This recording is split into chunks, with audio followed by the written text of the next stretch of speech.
Hello, happy travelers. Welcome back to the Eastern Sierras. Last night we stayed in Mammoth Lakes with an original plan to hike to Rainbow Falls, but unfortunately Rainbow Falls is closed right now.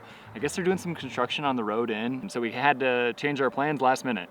There's a state park that's about an hour and 15 minutes north of Mammoth. It's called Bodie State Park, which is one of the best preserved ghost towns in the country.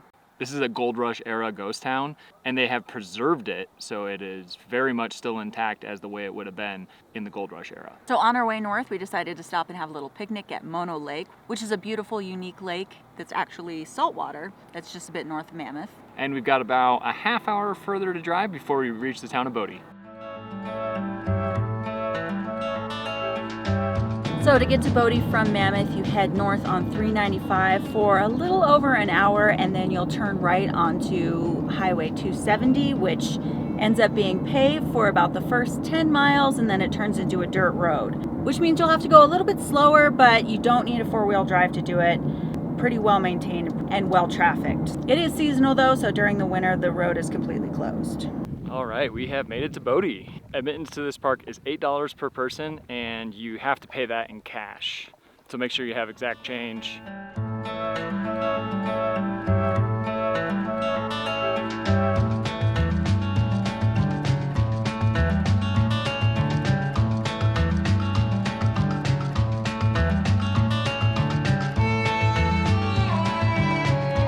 So every day at 11, 1, and 3, they offer a tour of the stamp mill, which is right behind me here. It costs $6 per person. You can pay with cash or card, and you buy those tickets inside of the museum/gift shop.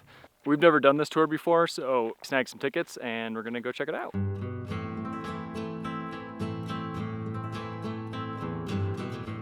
The Standard Mill produced more than $14 million worth of gold and silver over 25 years. The original mill burned down in 1898, and this mill was quickly built in its place using wood framing and covered in sheets of corrugated steel. This mill was ahead of its time, using a gondola system to deliver ore to the mill, which was designed by the inventor of the San Francisco Cable Railway Network. The stamp mill crushed ore into a fine dust at a rate of 1 ton of rock per hour. According to state experts, the Standard Mill is the most intact mill in all of California.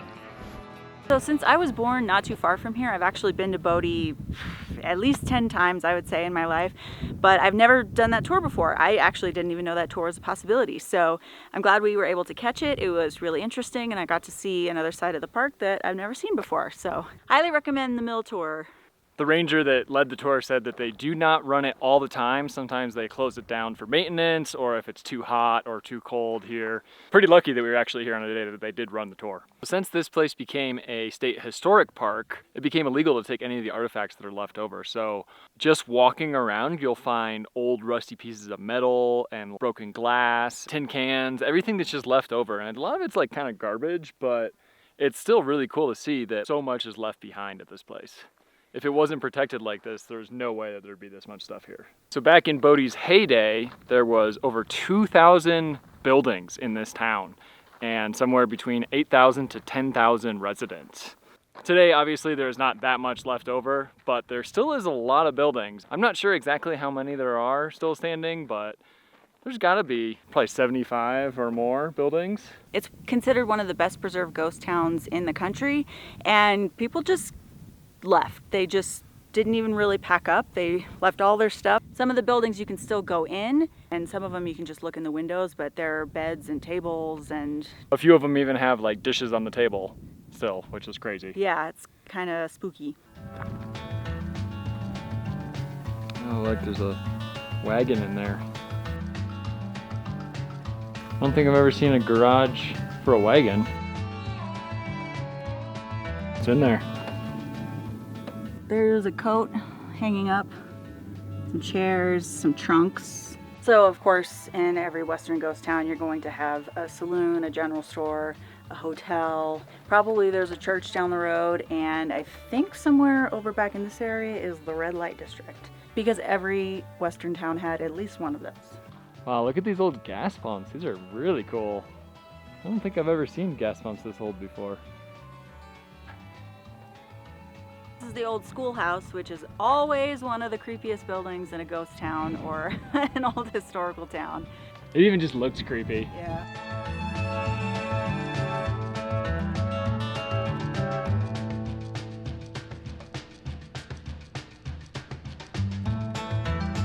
In between all the houses are just fields filled with all pieces of scrap wood and old machinery and metal pieces. Some of them are left over from mines, but there's also quite a few wagons and cars.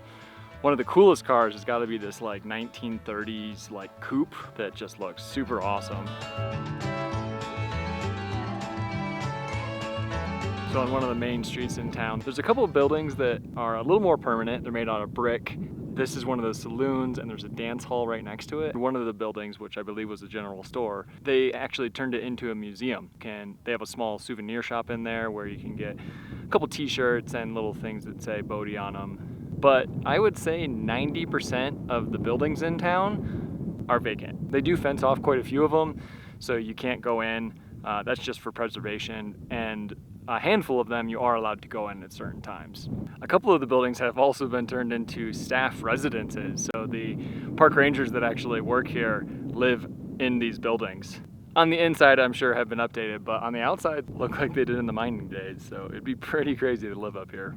So even though the boom years for this town were the late 1800s, early 1900s, this town still was very active until like the 1950s. So you're gonna see a couple buildings that have been updated and are a little more modern when you're walking around. At one point, the town had electricity, they had indoor plumbing, they even have fire hydrants. You think Wild West Ghost Town, there wasn't really any amenities, but that's not the case with Bodie. They were pretty modern. And if you think about how much money was coming through here, that makes sense that they would put more money into the town. I think one of my favorite parts about Bodie is that you are free to walk around wherever you want. You don't have to stay on designated trails. There's little shortcuts and paths that go to all the different ruins and all those pieces of scrap metal, and you're free to just walk around and explore as you like. Obviously, you should be very respectful to watch where you step, make sure you don't break anything, make sure you don't harm any plants or animals that might be around. But they're pretty relaxed with where you do walk, which is really cool. There is nowhere to buy any snacks. They do have a water fill-up, which is really nice. And they also have flush toilets, so that's good news too. We spent about 2 hours exploring Bodie. But you could easily spend at least a couple more hours, as there's a ton to look at. A couple tips, things you need to know. They're dirt and sandy roads with rocks, and it's very uneven, so not great if you have a lot of mobility issues. I would recommend wearing closed-toed shoes and lots of rusty metal, so have your tetanus shot. Yeah. If you have any questions on Bodie, put them in the comments. We'll do our best to answer. Thanks so much for watching. Now we're going to head back to Mammoth and get some dinner. But until our next video, this is Kelly and Kevin from The Awkward Tourists.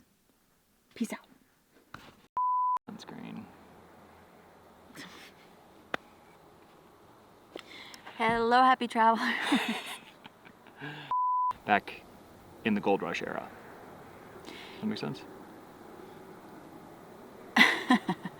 We'll see. Half hour further to drive before we reach the town of Bodie.